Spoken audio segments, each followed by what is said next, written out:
So, was this enough to convince you to watch it? Summertime Rendering is the most hyped anime of the spring 2022 anime season. Or at least that should be the case. The quality of the animation, the soundtrack, the story itself is all above most animes from this season. It gives the exact same vibes as Re:Zero, but they just skipped the first season. Even big AniTubers are praising it. They've picked up one of the best seasonal animes I think is airing this season, which is like Summertime Render. Yet the show is barely talked about for one single reason. No one can really watch right now because it's on Disney Plus. It's on Disney Plus. What the fuck? Yeah, it's on Disney Plus, and it's a Disney Plus exclusive. It's another anime in Disney jail. Like how many more fucking animes they try to ruin. But don't worry, you can just pirate it. I mean, not like I will do such things, but you can do it. If you like shows like Steins, Re:Zero, Erased, Link Click, basically any show with time traveling, you will love this. And if it gets released outside of Japan, trust me, it will going to be Anime of the Year.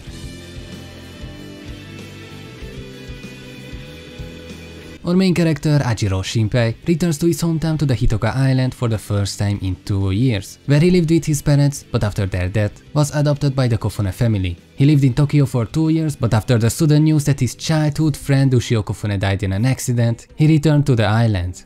The story starts out with a dream from his point of view where Ushio is talking with him, saying to Shinpei to find him, to protect her sister. She also gave him something, just a lot of things that we won't understand, and as he wakes up, boom, titties. After the first minute, I was like, this is just Anohana. I mean, friends reunite after a long time because of someone's death. Only the main character can see and communicate with her who wants him to find her, and just look at those eyebrows. Other than the titties, this is Anohana. As we go through the first episode, it goes through a lot of details about every single character, what happened with our main character before he left, about what others think. From first glance it would feel like a normal slice of life, yet I just had this constant feeling of something is just not right. There is something we just don't know. We get a lot of things that first feels really random, and you have this feeling of what was that all about, without the story telling you a lot, but enough to keep you interested.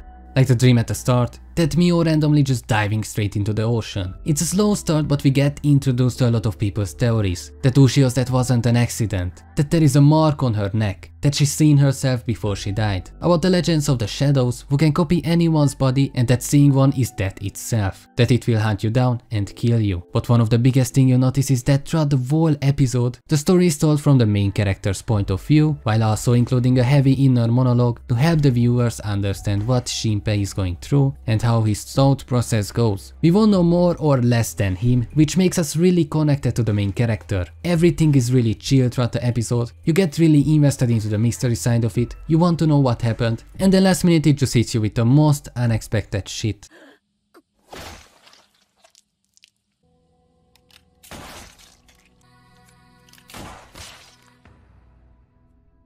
And bang, we are back where we started. All it takes is just one episode to get you absolutely hooked, and you want to know what the hell is going on here. You instantly get the vibe of where this show is going, and you will instantly understand what the whole thing will be about. Each time Shinpei dies, he is sent back to the 22nd, but after each death, he comes back to a later moment, which means that there will be things he won't be able to change anymore, so he can't just die for forever, cause once it will be the last one. The only good thing while dying, I guess, is that he can talk with Ushio. She can help her out. He has to figure out everything, he has to save Mio and the other people on the island by figuring out how to defeat these shadows. What instantly catch my interest other than this was the main character. About how well written he is. It's realistic. You understand what he thinks, why he thinks that, why he does certain things. Everything he does has a certain motive behind it, and it makes him realistic, relatable, and just overall a likable character. But the main thing is the fact that he has to solve everything alone will never happen, cause every single character plays a really important role, and they have their own moments to shine. As the story goes, he will have more and more things he has to solve, but that doesn't mean there won't be others to help him. And I really love this concept at how every character plays such a huge role. We have Mio, who is the next target. She is probably the least useful character so far, as there is nothing really more about her than she's cute. But also she's the only character we can really trust. There is So, who knows a lot more, who knew that Ushio's death wasn't an accident, a character that seems smart enough to figure out a lot of things on his own, but that also makes him a lot less trustable. And we have Detective Lady, who is the best character for a certain reason. I mean, as Shinpei said, We don't know a lot about her, about what exactly her goal is, but we know that she came to this island for a certain reason. We know that her motive is to defeat these shadows, and you know, I just trust her for some reason. Time traveling is not a new concept, it's a recurring theme appearing in a lot of animes. It's really hard to make it right, but the way Summertime Rendering executed everything so far gives me the hope that we are here for an amazing story. The insane work behind the scenes shows how much they care about the show, from the character design to the animation, to the soundtrack, to the beautiful voice of Hanae Natsuki, who himself alone makes the show 10 times better. Everything feels movie quality, something I never expected from such an old studio. Yet this is their third banger show in a row after Odd Taxi and Komi-san.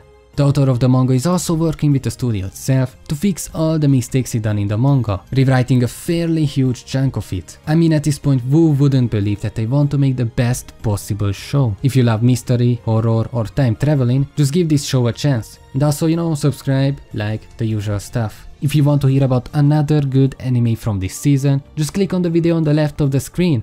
And bye!